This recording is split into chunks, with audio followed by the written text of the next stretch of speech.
Iran যুদ্ধে আটকা পড়লেন ট্রাম্প। তেলের আকাশচুম্বী দামে মার্কিন রাজনীতিতে চরম সংকট।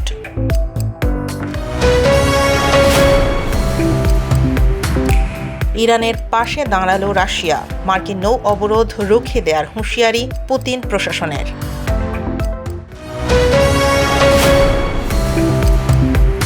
লিমনের মরদেহ দেশে ফিরছে আগামীকাল। বৃষ্টির লাশ শনাক্তের পর শুরু আইনি প্রক্রিয়া। 2026 সালের ফেব্রুয়ারি থেকে শুরু হওয়া ইরান যুক্তরাষ্ট্র যুদ্ধ এখন এক দীর্ঘস্থায়ী অচল অবস্থার দিকে যাচ্ছে। প্রেসিডেন্ট ডোনাল্ড ট্রাম্প যে লক্ষ্য নিয়ে এই সংঘাত শুরু করেছিলেন তার অনেকগুলোই এখনও পূরণ হয়নি। উল্টো এই যুদ্ধ এখন ট্রাম্পের নিজের রাজনৈতিক ক্যারিয়ার এবং বিশ্ব অর্থনীতির জন্য বড় হুমকি হয়ে দাঁড়িয়েছে। মার্কিন ও ইসরায়েলি হামলায় ইরানের সামরিক সক্ষমতা ক্ষতিগ্রস্ত হলেও তেহরান এখনও নতি স্বীকার করেনি। তারা অত্যন্ত কৌশলগতভাবে হরমুজ প্রণালী বন্ধ করে দিয়েছে, যার ফলে বিশ্ববাজারে তেলের দাম আকাশচুম্বী হয়েছে। যুক্তরাষ্ট্রে পেট্রোলের দাম গ্যালন প্রতি $4 ছাড়িয়ে যাওয়ায় সাধারণ মানুষের মধ্যে ক্ষোভ বাড়ছে, যা আসন্ন মিড টার্ম নির্বাচনে রিপাবলিকান পার্টির জন্য বড় চ্যালেঞ্জ। ট্রাম্পের প্রধান লক্ষ্য ছিল ইরানের পরমাণু কর্মসূচি পুরোপুরি বন্ধ করা এবং দেশটিতে সরকার পরিবর্তন আনা, কিন্তু বাস্তবতা হলো ইরানের ইউরেনিয়াম মজুদ এখনও অক্ষত এবং দেশটির শাসন ব্যবস্থা আরও কঠোরপন্থীদের হাতে চলে গেছে। শান্তি আলোচনার নতুন প্রস্তাব ট্রাম্প প্রত্যাখ্যান করলেও যুদ্ধ শেষ করার কোনো স্পষ্ট পরিকল্পনা এখন হোয়াইট হাউসের কাছে নেই।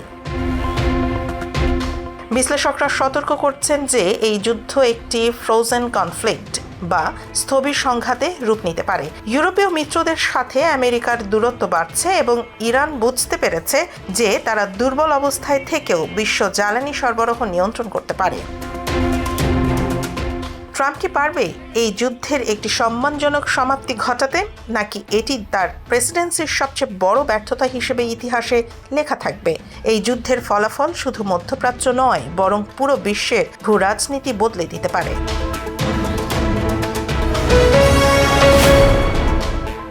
ইরান ইস্যুতে কি তবে রাশিয়ার কাছ থেকে বড় কোনো সমর্থন পেতে যাচ্ছে তেহরান?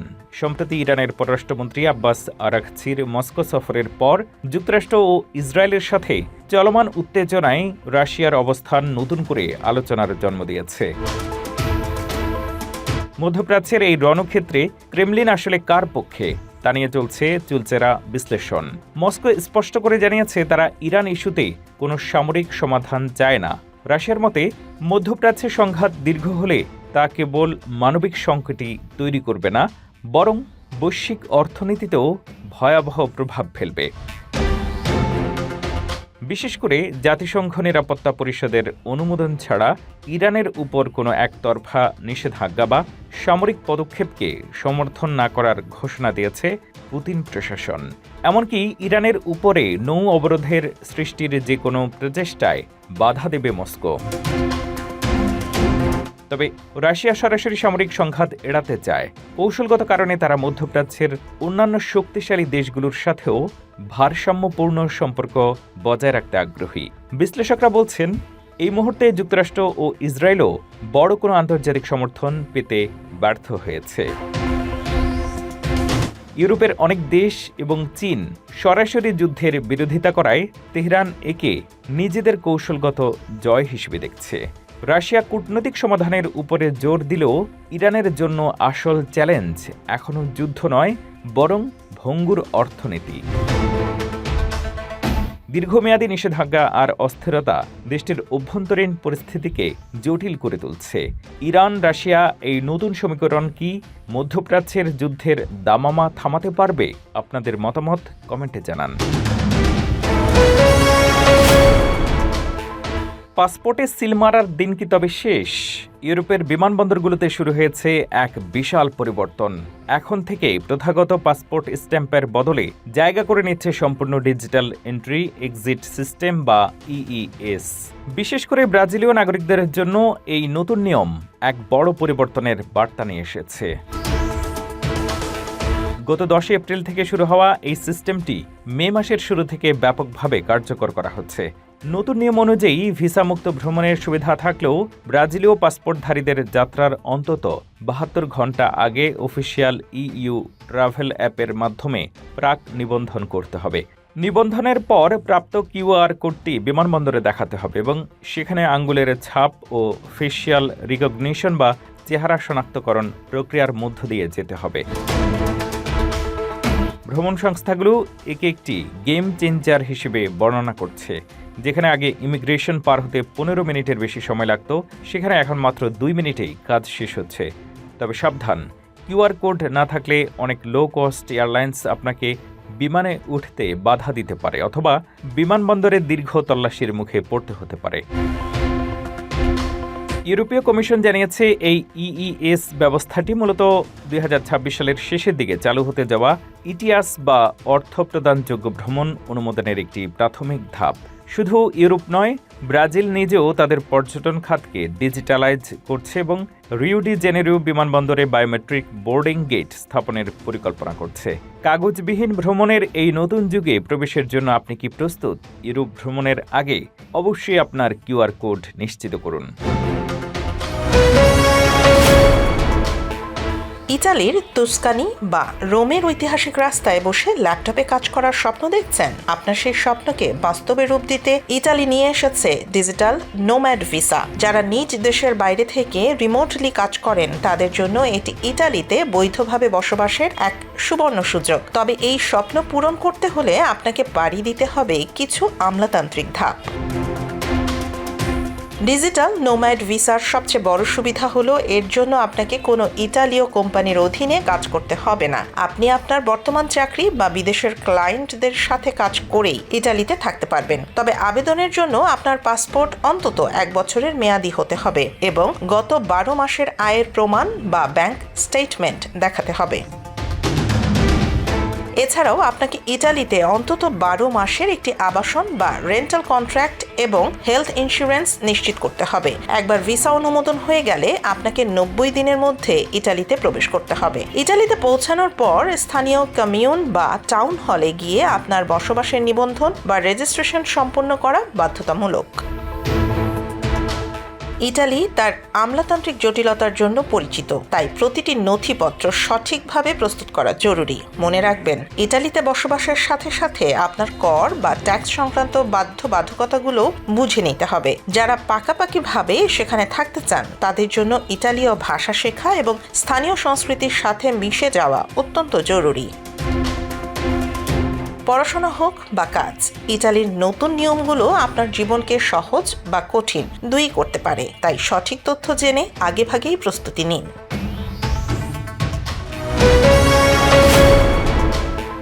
মৃত্যুর মুখে দাঁড়িয়ে কি কেউ নাচতে পারে? অবিশ্বাস্য মনে হলেও ফ্রান্সের বুর্জে শহরে ঠিক এমনটাই ঘটছে। একটি বিপজ্জনক সামরিক এলাকায় 20,000-এরও বেশি মানুষ সমবেত হয়েছেন একটি অবৈধ রেইভ পার্টিতে, যা এখন আন্তর্জাতিক সংবাদের শিরোনাম। গত বৃহস্পতিবার থেকে শুরু হওয়া এই উৎসবটির নাম দেওয়া হয়েছে বুর্জে টেকনিফাল। ফরাসি সামরিক কর্তৃপক্ষ জানিয়েছে এই জায়গাটি গত 150 বছর ধরে কামান, মিসাইল এবং কামানের গোলা পরীক্ষার জন্য ব্যবহৃত হয়ে আসছে। ফলে মাটির নিচে অসংখ্য পুরনো কিন্তু সক্রিয় বিস্ফোরক বা আনএক্সপ্লোডেড অর্ডিন্যান্স থাকতে পারে। সামান্য অসতর্কতায় বড় ধরনের বিস্ফোরণ এবং প্রাণহানির আশঙ্কা থাকা সত্ত্বেও সেখানে আরও 10,000 মানুষ যোগ দেবেন বলে ধারণা করা হচ্ছে। পরিস্থিতি সামাল দিতে সেখানে 600 পুলিশ অফিসার মোতায়েন করা হয়েছে। আয়োজকরা অংশগ্রহণকারীদের সতর্ক করে দিয়ে বলেছেন, কেউ যেন আগুন না জ্বালান, গর্ত না খুঁড়েন বা মাটি থেকে কোনো বস্তু সংগ্রহ না করেন, কারণ মাটির নিচে থাকা মাইন বা বোমা যে কোনো সময় প্রাণঘাতী হয়ে উঠতে পারে। ইতিমধ্যে 12 জন সামান্য আহত হওয়ার খবর পাওয়া গেছে এবং মাদক সংক্রান্ত অপরাধে অসংখ্য জরিমানা করা হয়েছে। ফ্রান্স সরকার বর্তমানে এই ধরনের অননুমোদিত টেকনিফাল বন্ধে কঠোর আইন করার কথা ভাবছে। বিনোদনের নামে জীবনকে এমন ঝুঁকিতে ফেলা কতটা যুক্তিযুক্ত তা নিয়ে সোশ্যাল মিডিয়ায় চলছে তীব্র বিতর্ক। যুক্তরাষ্ট্রের ফ্লোরিডায় মর্মান্তিক হত্যাকাণ্ডের শিকার বাংলাদেশি শিক্ষার্থী জামিল আহমেদ লিমনের মরদেহ অবশেষে দেশের পথে। শনিবার স্থানীয় সময় সন্ধ্যায় ফ্লোরিডার অরল্যান্ডো আন্তর্জাতিক বিমানবন্দর থেকে এমিরেটসের একটি ফ্লাইটে তার মরদেহ পাঠানো হয়েছে। দুবাই হয়ে আগামীকাল 4 মে সকাল 8:40 লিমন ফিরবেন তার প্রিয় মাতৃভূমিতে। গত 25 এপ্রিল লিমনের মরদেহ উদ্ধারের পর থেকেই ওয়াশিংটন ডিসির বাংলাদেশ দূতাবাস এবং মিয়ামির কনসুলেট জেনারেল দ্রুততম সময়ে আইনি প্রক্রিয়া শেষ করতে নিরলস কাজ করেছে। মিয়ামিস্থ বাংলাদেশ কনসাল জেনারেল সেহলি সাবরিন এবং কনসাল থোয়িং নিজে উপস্থিত থেকে মরদেহ প্রেরণের পুরো প্রক্রিয়া তদারকি করেছেন।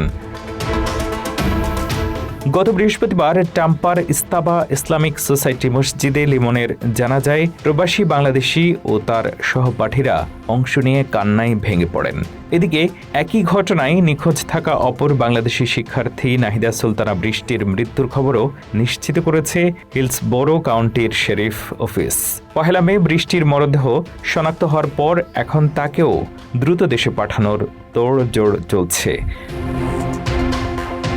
মিয়ামি কনসুলেট জেনারেল ইতিমধ্যে পিনালেস কাউন্টির মেডিকেল এক্সামিনারের কাছ থেকে মরদেহ হস্তান্তরের প্রয়োজনীয় অনুমতি গ্রহণের প্রক্রিয়া শুরু করেছে। বিদেশের মাটিতে মেধাবী এই 2 শিক্ষার্থীর এমন অকাল আর মর্মান্তিক বিদায় স্তব্ধ করে দিয়েছে পুরো বাংলাদেশি কমিউনিটিকে। স্বপ্ন পূরণের লক্ষ্যে যুক্তরাষ্ট্রে পাড়ি জমানো লিমন ও বৃষ্টির এমন পরিণতি মেনে নেওয়া কঠিন। তাদের আত্মার মাগফিরাত কামনায় শোক প্রকাশ করছেন সবাই।